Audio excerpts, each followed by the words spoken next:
bahwa yang dilakukan Muldoko adalah di luar pengetahuan Presiden Jokowi. Saya juga yakin bahwa Presiden Jokowi memiliki integritas yang jauh berbeda dengan perilaku pembantu dekatnya itu. Partai Demokrat justru berpendapat apa yang dilakukan Muldoko tersebut sangat mengganggu dan merugikan nama baik beliau. Sementara itu, saya juga punya keyakinan bahwa nama Menko Polhukam Profesor Mahfud dan Menkumham Yasona Lawli juga dicatat namanya. Demikian juga nama Kapolri Jenderal Listio Sigit Prabowo dan Kabin Jenderal Budi Gunawan yang juga disebut-sebut namanya. Partai Demokrat tetap percaya bahwa para pejabat tersebut memiliki integritas. Janganlah menekan-nekan saya begitu. Saya diam, jangan menekan-nekan, dan saya ingin mengingatkan semuanya, ya. Saya ingin mengingatkan, gitu.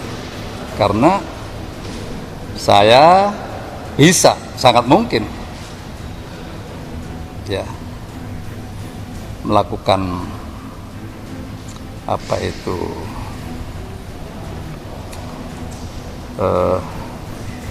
langkah-langkah yang saya yakini. Jadi saya berharap jangan menekan saya, karena seperti tadi saya katakan, saya tidak tahu situasi itu. Halo sahabat Indonesia, kita bertemu lagi dalam Opini Rudi. Sahabat Indonesia, hari ini saya pakai baju biru karena saya akan membahas sebuah partai biru yang berlogo Mercy, yaitu Partai Demokrat. Ternyata silang sengkara tentang kudeta kepemimpinan Partai Demokrat yang beberapa minggu yang lalu belum kelar juga.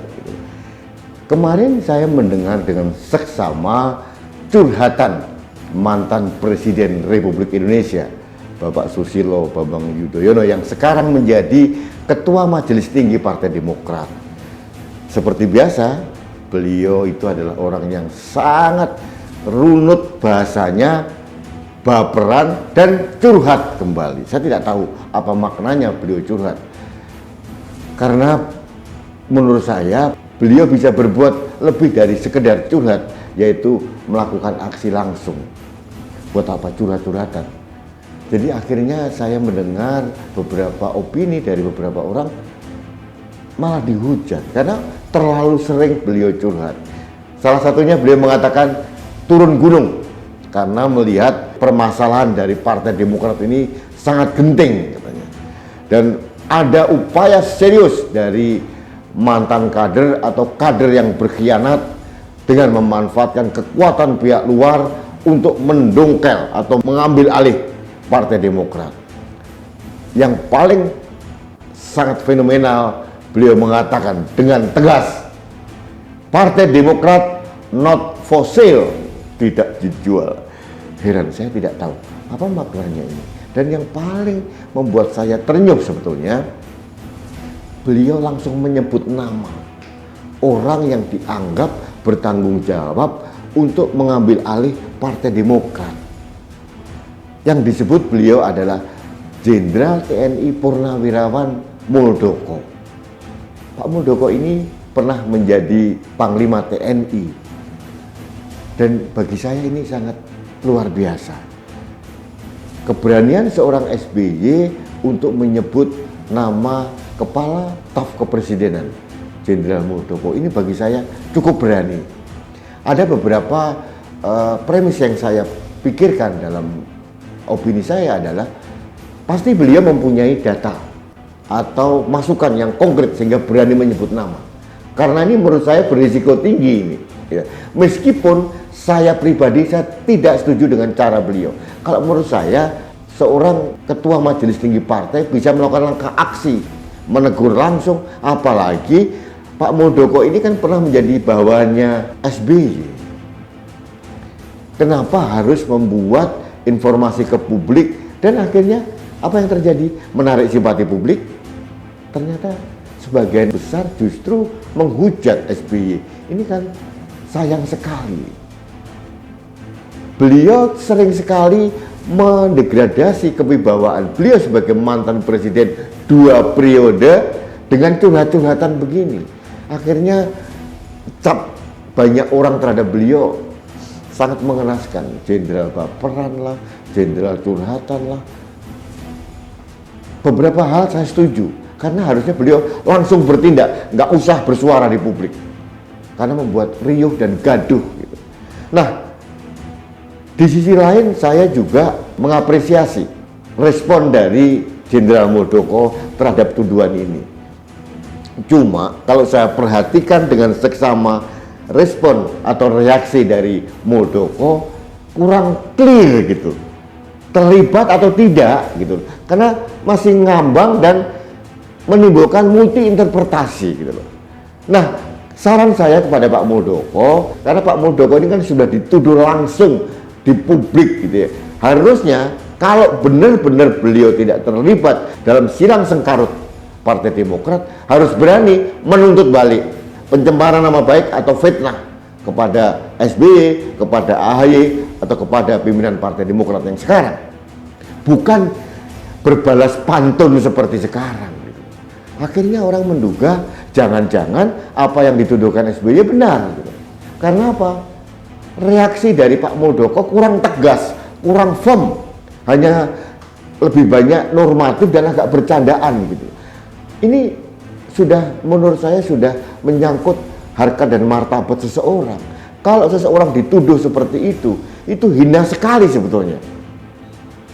Jadi kenapa Jenderal Muldoko tidak berani mengkonter dengan keras, tegas, firm bahwa saya tidak terlibat dan saya akan menuntut balik, atau seperti itulah narasi yang harus diciptakan, bukan dengan bahasa yang mengambang dan bisa diinterpretasikan berbeda-beda.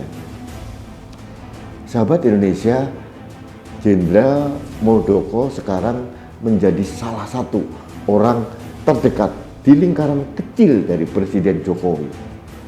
Jujur saya menyayangkan kalau hal ini terjadi.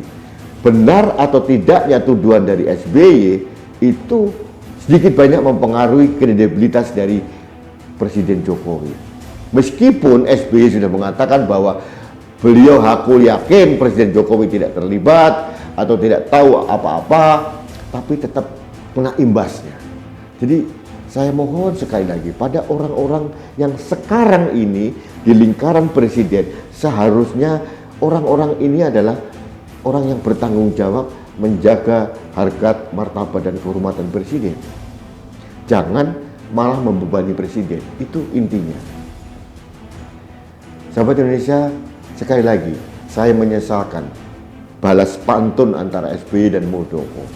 Saya tidak tahu apakah pelajaran yang akan kita ambil dari silang sengkarut 2 jenderal purnawirawan ini.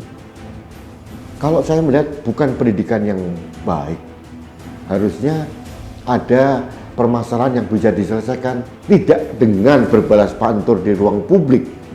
Ini akan menimbulkan kegaduhan dan justru menurut saya akan mendegradasi kewibawaan seorang mantan presiden SBY. Di sisi lain, karena Pak Muldoko tidak bisa memberikan jawaban yang firm, jelas, tegas, akhirnya menimbulkan multi interpretasi.